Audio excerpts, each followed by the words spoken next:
અને એમાં આ વર્ષે વૈશાખમાં 199 વર્ષનો પાટોત્સવ ગયો. આવતા વર્ષે પણ વૈશાખમાં 200 પૂરા થશે.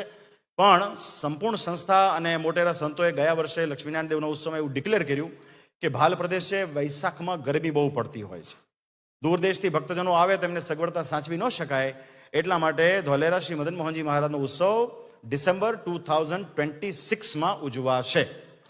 અને એની પછી જૂનાગઢની અંદર વિરાજમાન શ્રી રાધારમણ દેવ અને સિદ્ધેશ્વર મહાદેવ. આ કળિયુગની અંદર જ્યાં વિજ્ઞાન ના પડે ને ત્યાં આસ્થા શરૂ થાય. આજે કોઈ નિસંતાન દંપતી હોય અને પુત્ર કે પુત્રીની પ્રાપ્તિ ન થતી હોય, પણ એ બહુ શ્રદ્ધાપૂર્વક ભગવાન સ્વામિનારાયણ પધરાવેલા સિદ્ધેશ્વર મહાદેવની માનતા માને, મહાપૂજા કરે, તો એ સિદ્ધેશ્વર મહાદેવ એ દંપતીને પણ બાળક આપે. એવો આપણો સંપ્રદાયનો ઇતિહાસ. રાધારમણ દેવ છે, જબરદસ્ત સોરઠની અંદર સત્સંગના શ્રી ગણેશ ત્યાંથી થયા છે. અને ત્યાર પછી મહારાજને પોતાનું ઘર માની રહ્યા છે ગોપીનાથજી મહારાજ. એનો ભવ્ય ઉત્સવ આવશે. તો આ બધા ઉત્સવ બેક ટુ બેક આવશે. તો આને આપણે એક ભગવાનની કૃપા સમજીએ કે જો સાથે મળી અને આ ઉત્સવને જો આપણે મળીને ઉજવીશું ને તો ડેફિનેટલી મહારાજે કીધું ને કે અમારા છેલ્લે મહારાજે શું આજ્ઞા કરી આપણે બધાને? અમારા દાખલા સામુ જોજો. અપાર કષ્ટ સહન કરી પરમહંસોએ માન અપમાન સહન કરી માર ખાધા છે, પણ ભગવાનને રાજી કરવા માટે એ જમાનામાં ટાચા સાધનો હતા, એવામાં પણ સંપ્રદાય સ્થાપ્યો છે. આ સંપ્રદાય કાંઈ સંપત્તિ બનાવવા માટે નથી, કે મોટી સંસ્થા બનાવવા માટે નથી, કે પોતાનું રજવાડું ઊભું કરવા માટે નથી, કે પોતાની રીતે પોતાના એંગલથી સત્સંગ બતાવવાની વાત નથી. બહુ અટપટું હોય છે. આમાં તત્વ પકડવાની, એલિમેન્ટ્સ પકડવાની જરૂર છે. શ્રીજી મહારાજ કે દૂધનું તત્વ છે ને શું છે ખબર છે? હવે એને આંખથી જુઓ સફેદ દેખાય, નાકથી જુઓ સુગંધવાન જણાય, ત્વચાથી અડો ટાડુનું જણાય, જીવાથી અડો તો સ્વાદવાળું ગણાય, પણ એ દૂધનું તત્વ નથી. દૂધને ગરમ કરો, રવાઓ, દહીં કરો, અને વલોવો, એમાંથી માખણ કાઢો, એને તાવો, એમાંથી જે ઘી નીકળે, દૂધનું તત્વ છે. એમ સંપ્રદાયને 4 પ્રકારના શાસ્ત્રે કરીને સંપ્રદાયને સમજવાની વાત છે. આ બધી બહુ તત્વની વાત છે, પણ કમસે કમ થોડો ઘણો એનો અભ્યાસ હોવો જોઈએ. નાનકડી વસ્તુ લેવા જઈએ છીએ, મોબાઈલ વગેરે, એમાં કેટલો તપાસ કરીએ છીએ, કેમ કે ગાંઠના પૈસાથી લઈએ છીએ તો બધું પૂછીએ છીએ 10 જણાને, આ ગાડી કેવી છે, માઇલેજ કેવી આપે છે, ફલાણું છે.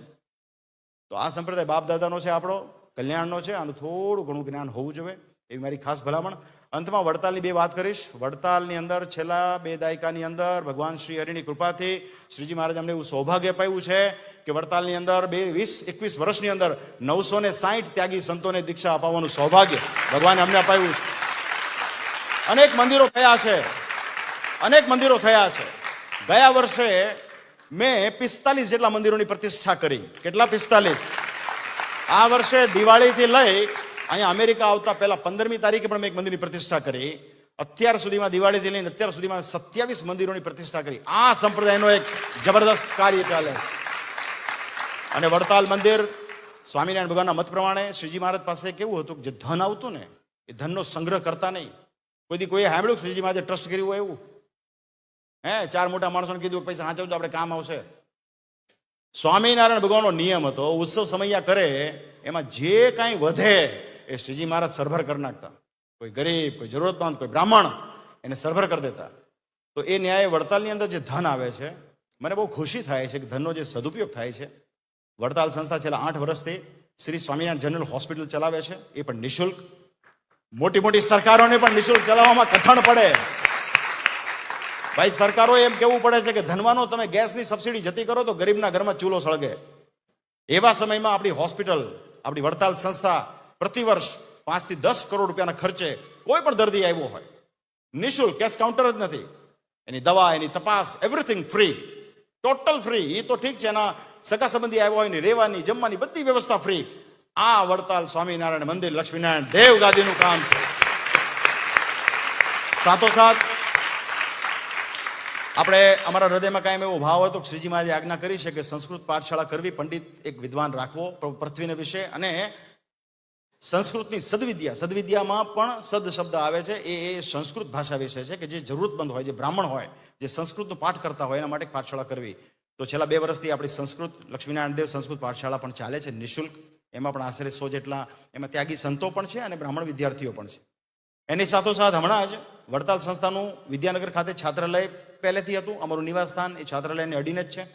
એ છાત્રાલયનું કાર્ય વડતાલ સંસ્થાએ શ્રી નિત્ય સ્વરૂપ સ્વામીને સોંપ્યું, અને ત્યાં પણ આશરે 800-900 કહેતા 1000 જેટલા વિદ્યાર્થીઓ નિઃશુલ્ક રહીને વિદ્યાભ્યાસ કરી શકે એવું છાત્રાલય પણ વડતાલ સંસ્થાએ નિર્માણ કરાવ્યું છે.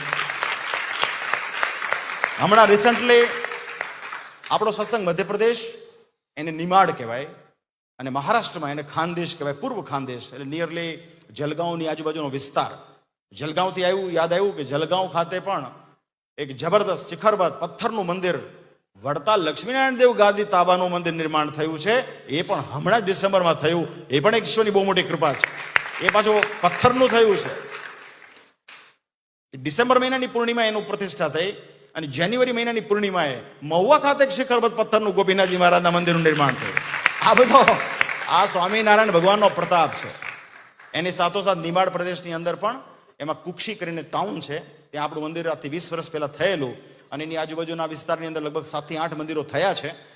ત્યાં એની બાજુમાં એક ભવરિયા ગામ છે, ત્યાં એક શ્રી મોહનભાઈએ પોતાની જમીન કૃષ્ણાર્પણ કરી અને એ મંદિર એ જગ્યામાં આપણે શ્રી સ્વામિનારાયણ જનરલ હોસ્પિટલનું નિર્માણ કર્યું છે. હમણાં એના લાભાર્થી અમે ત્યાં ગયા હતા, હનુમાનજીની કથા હતી અને જાન્યુઆરી મહિનામાં એનું ઉદઘાટન છે. તો એ પણ એક સ્વામિનારાયણની હોસ્પિટલ નિમાડ પ્રદેશમાં પણ નિર્માણ થઈ છે. તો કહેવાનો મતલબ કે આ જે સત્સંગીઓનું ધન આવે છે ને, એ ધનનો બીજો ઉપયોગ નથી, એ આ ઉપયોગ છે. તમારું જે ધન આવે છે, તમે લોકો જે દાન કરો છો, દાનનો સદુપયોગ થઈ રહ્યો છે.